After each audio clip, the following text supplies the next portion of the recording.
দর্শক স্বাগত দীপ্ত সংবাদে, সাথে আছি আমি নুজহাত রাহনুমা। ত্রয়োদশ জাতীয় সংসদ নির্বাচন অনুষ্ঠিত হবে 2026 সালের 12 ফেব্রুয়ারি। বৃহস্পতিবার সন্ধ্যায় জাতির উদ্দেশ্যে দেয়া ভাষণে নির্বাচনের তফসিল ঘোষণার সময় সিইসি জানান, একই দিনে হবে গণভোট।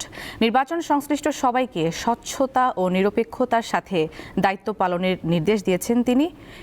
প্রার্থী ও দলগুলোকে আচরণবিধি মেনে চলারও আহ্বান জানিয়েছেন।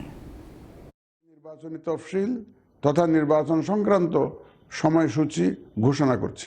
সঠিক সময়ে তফসিল হওয়া কিংবা না হওয়া নিয়ে বিভিন্ন মহলের নানামুখী আলোচনার সমাপ্তি টেনে বৃহস্পতিবার সন্ধ্যায় জাতীয় সংসদ নির্বাচন ও গণভোটের তফসিল ঘোষণা করেন প্রধান নির্বাচন commissioner AMM Nasir Uddin. Vote আপনার শুধু নাগরিক অধিকারই নয়। এ উপলক্ষে জাতির উদ্দেশ্যে দেয়া ভাষণে সিইসি বলেন, গণতান্ত্রিক ধারা ফিরিয়ে আনা, সংস্কার কাজ ও ইসির সক্ষমতা প্রমাণে এবারের নির্বাচন বেশ গুরুত্বপূর্ণ। কাঙ্ক্ষিত সংস্কার প্রশ্নে সিদ্ধান্তের নির্বাচন এটি। এবার জাতীয় সংসদ নির্বাচন ও গণভোট একই দিনে অনুষ্ঠিত হবে, যা একটি নতুন অভিজ্ঞতা। ঘোষিত তফসিল অনুযায়ী ভোট হবে আগামী 12 ফেব্রুয়ারি। মনোনয়নপত্র জমার শেষ দিন 29 ডিসেম্বর, বাছাই 30 ডিসেম্বর থেকে 4 জানুয়ারি, প্রার্থিতা প্রত্যাহারের শেষ তারিখ 20 জানুয়ারি এবং প্রতীক বরাদ্দ দেওয়া হবে 21 জানুয়ারি। এরপর 21 দিন প্রচারণার সুযোগ পাবেন প্রতিদ্বন্দ্বী প্রার্থীরা। ভোট গ্রহণ হবে 2026 সালের ফেব্রুয়ারি মাসের 12 তারিখ, রোজ বৃহস্পতিবার। এবার প্রথমবারের মতো প্রবাসী বাংলাদেশি, নির্বাচনী দায়িত্বে থাকা কর্মকর্তা কর্মচারী ও আইনি হেফাজতে থাকা ভোটার এবং নিজ আসনের বাইরে থাকা সরকারি কর্মকর্তা কর্মচারীরা পোস্টাল ব্যালটে ভোট দেওয়ার সুযোগ পাচ্ছেন। যে কোনো ভয়ভীতি, প্রলোভন, প্রবঞ্চনা এবং সীমাবদ্ধতার ঊর্ধ্বে উঠে নিঃসংকোচে আপনাদের ভোটাধিকার প্রয়োগ করুন। নির্বাচন সুষ্ঠু ও গ্রহণযোগ্য করতে নির্বাচনী কর্মকর্তা, প্রতিদ্বন্দ্বী প্রার্থী ও আইনশৃঙ্খলা বাহিনী সহ সবার সহযোগিতা চান সিইসি। নির্বাচন কমিশন স্বচ্ছতা, নিরপেক্ষতা এবং দৃঢ়তার সাথে দায়িত্ব পালনে বদ্ধপরিকর। কমিশনের অংশ হিসাবে আপনারা নির্ভয়ে সততা ও নিরপেক্ষতার সাথে দায়িত্ব পালন করবেন। মনে রাখবেন, এ ব্যাপারে কোনো শিথিলতা বা গাফিলতি সহ্য করা হবে না। আগামীকাল থেকেই মনোনয়ন ফর্ম সংগ্রহ করতে পারবেন সম্ভাব্য প্রার্থীরা। সর্বশেষ জাতীয় সংসদ নির্বাচন অনুষ্ঠিত হয় 2024 সালের 7 জানুয়ারি। কিন্তু বিরোধী দলগুলোর ভোট বর্জনের মধ্য দিয়ে অনুষ্ঠিত সে নির্বাচন ছিল একতরফা ও সাজানো নির্বাচনের অভিযোগে বিতর্কিত। প্রশ্নবিদ্ধ ছিল একাদশ ও দশম সংসদ নির্বাচনও।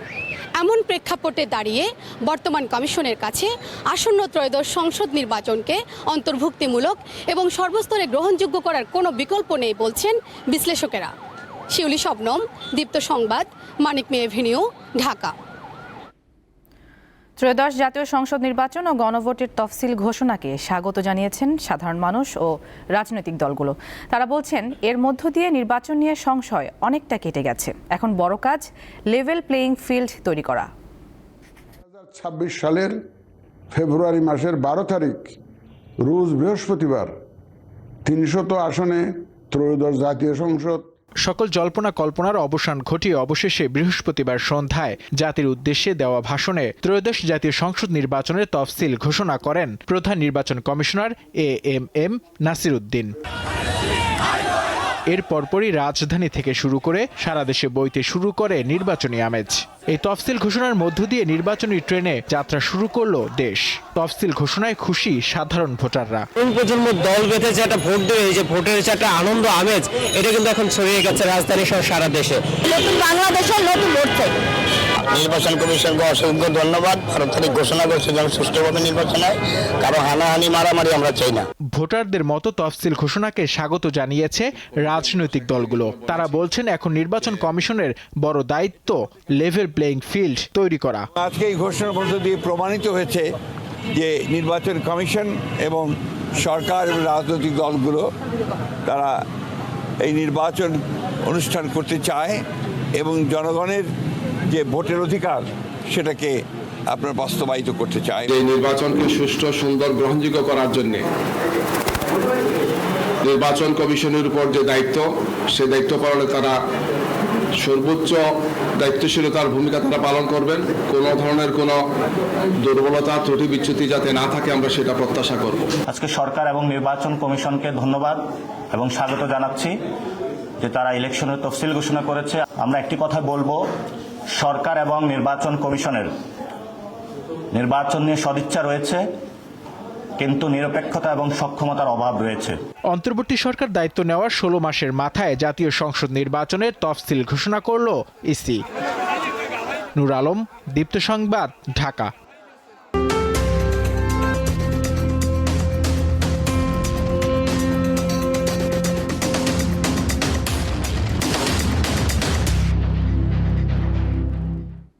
ত্রয়োদশ জাতীয় সংসদ নির্বাচনকে সামনে রেখে সরগরম পটুয়াখালী জেলা। এরই মধ্যে পটুয়াখালী 1 আসনে বিএনপি, জামাত ও ইসলামী আন্দোলন সহ অন্তত 8টি দল থেকে মনোনীত প্রার্থীরা মাঠে নেমেছেন, করছেন সভা সমাবেশ, ভোটার টানতে দিচ্ছেন উন্নয়নের নানা প্রতিশ্রুতি। পটুয়াখালী সদর, মির্জাগঞ্জ ও দুমকি উপজেলা নিয়ে গঠিত পটুয়াখালী 1 আসন। স্বাধীনতার পর থেকে আওয়ামী লীগ 5 বার, বিএনপি 4 বার ও জাতীয় পার্টি 4 বার নির্বাচিত হয়। আসন্ন নির্বাচনে যোগ্য প্রার্থী বাছাইয়ের জন্য নানা রকম হিসাব নিকাশ করছেন নতুন ও পুরাতন ভোটাররা। আমি নিজেই একজন নতুন ভোটার। আমাদের পটুয়াখালী 1 আসনের শিক্ষার উন্নয়ন, জনগণের উন্নয়ন, কত দরিদ্র মানুষের পাশে দাঁড়াতে পারবে এমন একজন নেতাই আমরা চাই এবং তাকে আমরা ভোট দিয়ে জয়যুক্ত করব। যিনি সম্পূর্ণ দলীয় প্রভাব থেকে মুক্ত থাকবেন, সকল ধরনের সিন্ডিকেট থেকে মুক্ত থাকবেন। আমরা এই ধরনের প্রার্থী চাই যাদেরকে আমরা দিয়ে আমাদের সমাজের উন্নয়ন হবে, আমাদের দেশের উন্নয়ন হবে। নির্বিশেষে মনে করেন যে দেশের জন্য কাজ করবে, জনগণের জন্য কাজ করবে, গরিব মানুষ গরিবের জন্য কাজ করবে, তারাই আমরা বাঁচিয়ে নেব। টাকার যারা উন্নয়ন করবে, গরিবের যারা উন্নয়ন করবে, আমাদের যারা ভালো করবে তাদেরকে ভোট দিতে চাই। আওয়ামী লীগ দেখলাম, বিএনপি দেখছি, এরশাদ চাচারে দেখছি, এখনো সবই তো দেখছি।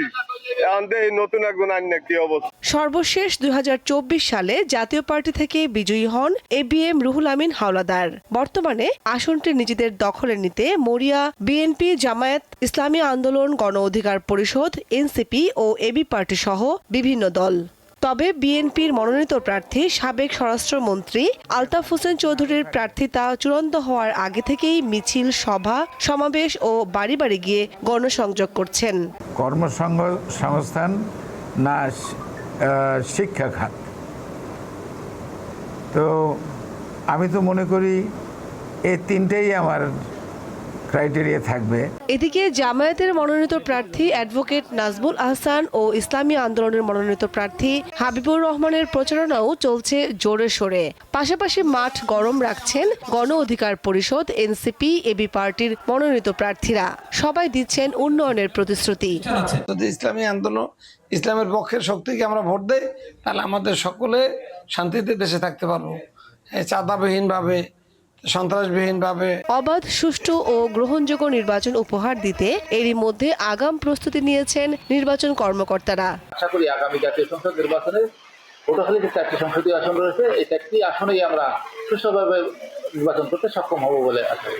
তবে আসনটিতে এবার বিএনপি, জামায়াত ও ইসলামী আন্দোলনের মধ্যে হাড্ডাহাড্ডি লড়াই হবে বলে মনে করছেন অনেকেই। কামরুন নাহার, দীপ্ত, বার্তাকক্ষ। রাজশাহীর তানোরে পরিত্যক্ত কূপে পড়ে মর্মান্তিক মৃত্যু হওয়া 2 বছরের শিশু সাজিদের জানাজা শেষে মরদেহ দাফন হবে আজ। এ বিষয়ে জানাতে রাজশাহী থেকে যুক্ত আছেন সহকর্মী ইউসুফ আদনান। চলে যাচ্ছি তার কাছে। আদনান, জানাজা কি শুরু হয়েছে কিনা জানাবেন, আর কূপ খননকারী কচির উদ্দিনের বিষয়ে কি আইনশৃঙ্খলা বাহিনী কোনো সিদ্ধান্ত জানিয়েছে?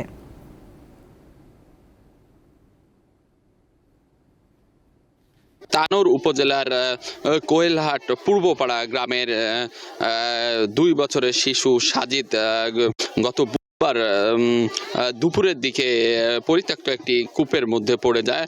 তারপরে তাকে উদ্ধার অভিযান চালাচ্ছিলেন ফায়ার সার্ভিসের 8টি ইউনিট। প্রায় 32 ঘন্টা পরে মোট 45 ফিট মাটির নিচ থেকে শিশু সাজিদকে উদ্ধার করে ফায়ার সার্ভিস। তারপরেই তাকে 9টা 7 মিনিটে তানোর উপজেলা স্বাস্থ্য কমপ্লেক্সে নিয়ে যাওয়া হয় এবং সেখানে তাকে 9টা 40 মিনিটে মৃত ঘোষণা করে। তারপরে শিশু সাজিদের মরদেহ তার গ্রাম কোয়েলহাট পূর্বপাড়া আসা হয়, তারপর থেকেই আসলে শোকের ছায়া নেমে এসেছে পুরো গ্রাম এবং দূর দূরান্ত থেকে মানুষ আসছে তার বাসাতে একবার শিশু সাজিদকে দেখার জন্য। আর আপনি যে বিষয়টি জানতে চাচ্ছিলেন যে তার নামাজে জানাজা এখন সকাল 10:30 পরিত্যক্ত নলকূপে পড়েছিলেন, ঠিক তার পাশেই তার নামাজে জানাজা অনুষ্ঠিত হচ্ছে। এখানে বিভিন্ন শ্রেণী পেশার মানুষ এসেছেন আসলে তার নামাজে জানাজায় অংশগ্রহণ করার জন্য। এবং আরেকটি আপনি জানতে চান এই যে কূপ খননকারী কছির উদ্দিন, তার বিষয়ে আসলে আইন শৃঙ্খলা রক্ষাকারী বাহিনী কোনো উদ্যোগ গ্রহণ করেছে কিনা, যেহেতু কালকে তাকে শিশু সাদিদকে উদ্ধার করা হয়েছে এবং তারপর থেকেই কফির উদ্দিনকে আইন শৃঙ্খলা বাহিনীর সদস্যরা খোঁজার চেষ্টা করছেন এবং তার বিরুদ্ধে একটি মামলার রেকর্ড করা হবে বলে প্রশাসনের পক্ষ থেকে জানানো হয়েছে। এবং এখন পর্যন্ত মামলা গ্রহণের পরই আসলে তার বিরুদ্ধে আইনের যে সকল কার্যক্রম রয়েছে তা আসলে পরিচালনা করবেন বলে আইন শৃঙ্খলা বাহিনীর পক্ষ থেকে আসলে জানানো হয়েছে। আসলে এই ঘটনার পর থেকেই আমরা চোখ রাখছিলাম এবং দেখছিলাম যে উদ্ধারকারী যারা ছিল ফায়ার সার্ভিসের কর্মীরা, তারাও 8টি ইউনিট জীবিত উদ্ধারের জন্য আপ্রাণ চেষ্টা চালাচ্ছিলেন। অবশেষে আমরা দেখেছি গতকাল রাতে 32 ঘন্টা পর 45 ফিট মাটির নিচ থেকে শিশু সাজিদকে উদ্ধার করা হয়। আসলে এখন আর কিছুক্ষণ পরেই নামাজে জানাজা অনুষ্ঠিত হবে শিশু সাজিদের এবং তারপরে তার বাড়ির পাশেই তাকে কবর জিয়ারত করা হবে। আসলে এই ছিল আমার কাছে রাজশাহীর তানোর থেকে শিশু সাজিদের সর্বশেষ খবর। আদনান, ধন্যবাদ আপনাকে যুক্ত হবার জন্য। পরবর্তী প্রসঙ্গ, হিমালয়ের পাদদেশে অবস্থিত দেশের সর্বোত্তরের জেলা পঞ্চগড়ের উপর দিয়ে দ্বিতীয় দিনের মতো অব্যাহত রয়েছে মৃদু শৈত্যপ্রবাহ। ঘন কুয়াশা কিছুটা কেটে গেলেও হিমশীতল বাতাস ঠান্ডার প্রবাহকে আরও বাড়িয়ে দিয়েছে। সকাল 9টায় সর্বনিম্ন তাপমাত্রা 9.3 ডিগ্রি সেলসিয়াস রেকর্ড করেছে তেঁতুলিয়া আবহাওয়া অফিস। দিনাজপুরেও শীতের তীব্রতা বাড়ছে। সন্ধ্যা থেকে ভোর পর্যন্ত ঘন কুয়াশায় ঢাকা থাকছে চারদিক। সকাল 9টায় জেলার সর্বনিম্ন তাপমাত্রা রেকর্ড করা হয় 11.6 ডিগ্রি সেলসিয়াস। আগামী কয়েকদিনে তাপমাত্রা আরও কমতে পারে বলে জানিয়েছে স্থানীয় আবহাওয়া অফিস।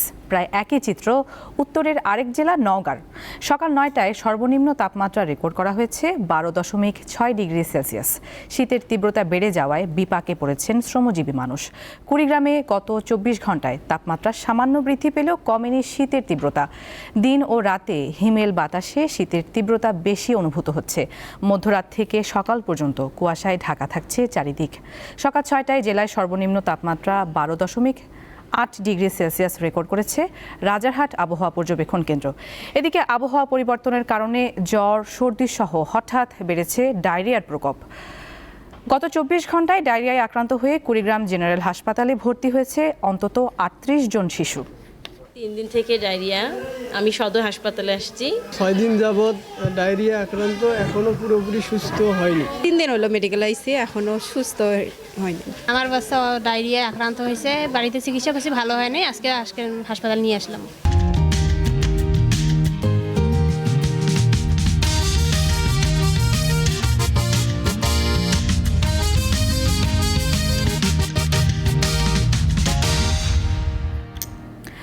এবারে বিজয়ের মাসের খবর।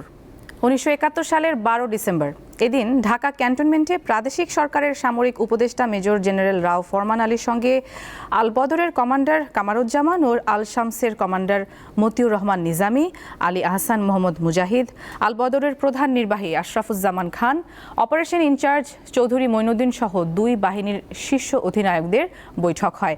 সেখানে বুদ্ধিজীবী হত্যার নীলনকশা প্রণয়ন করা হয়। বৈঠক শেষে এই সময়ে বাংলাদেশের শীর্ষ বুদ্ধিজীবীদের তালিকা হন্তারক বাহিনীর হাতে তুলে দেন রাও ফরমান আলী। পরিকল্পনা মাফিক সে রাতেই আল বদর বাহিনী সাংবাদিক নিজামুদ্দিন আহমদ, আনম, গোলাম মোস্তফাকে তাদের বাসা থেকে ধরে নিয়ে যায়। তারা আর জীবিত ফিরে আসেননি। এছাড়া 12 ডিসেম্বর 4 নম্বর সেক্টরের মুক্তিযোদ্ধারা হরিপুর আক্রমণ করে। একদিন সম্মুখ যুদ্ধের পর হরিপুর শত্রুমুক্ত হয়। একই সঙ্গে হানাদার মুক্ত হয় নীলফামারী, গাইবান্ধা, নরসিংদী, সরিষাবাড়ি, ভেড়ামারা ও শ্রীপুর। এবারে আন্তর্জাতিক প্রসঙ্গ। আগামী 5 বছরের মধ্যে ন্যাটোভুক্ত কোনো দেশে রাশিয়া হামলা চালাতে পারে বলে সতর্ক করেছেন জোটের মহাসচিব মার্ক রুতে। স্থানীয় সময় বৃহস্পতিবার জার্মানিতে এক অনুষ্ঠানে মার্ক বলেন, ন্যাটোর বিরুদ্ধে রাশিয়া এরই মধ্যে গোপন অভিযান বাড়িয়েছে, ফলে জোটভুক্ত দেশগুলোকে বড় কিছুর জন্য প্রস্তুত থাকতে হবে। তবে চলতি মাসের শুরুতে রাশিয়ার প্রেসিডেন্ট ভ্লাদিমির পুতিন জানান, ইউরোপের সঙ্গে যুদ্ধে জড়ানোর কোনো পরিকল্পনা তার নেই, কিন্তু ইউরোপ যুদ্ধ শুরু করতে চাইলে রাশিয়া প্রস্তুত আছে। সম্প্রতি রাশিয়া ইউক্রেন যুদ্ধ বন্ধে ব্যাপক তৎপরতা বাড়িয়েছেন যুক্তরাষ্ট্রের প্রেসিডেন্ট ডোনাল্ড ট্রাম্প। এর মধ্যেই ন্যাটো মহাসচিবের এমন মন্তব্য ইউক্রেনের শান্তি প্রতিষ্ঠায় বাধা হতে পারে বলে আশঙ্কা করছেন রাজনৈতিক বিশ্লেষকরা।